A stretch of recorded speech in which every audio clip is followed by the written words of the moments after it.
Ang tagal kong inintay pagkakataon ito para singilin ka sa mga kasalanan mo sa akin. Buhay ka pa pala, demonyo ka!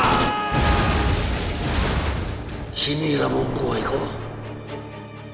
Winasak mo ang pamilya ko. Ramon! Ngayon magbabayad ka, demonyo ka! Papatayin mo si Ramon! Patayin mo na rin ako!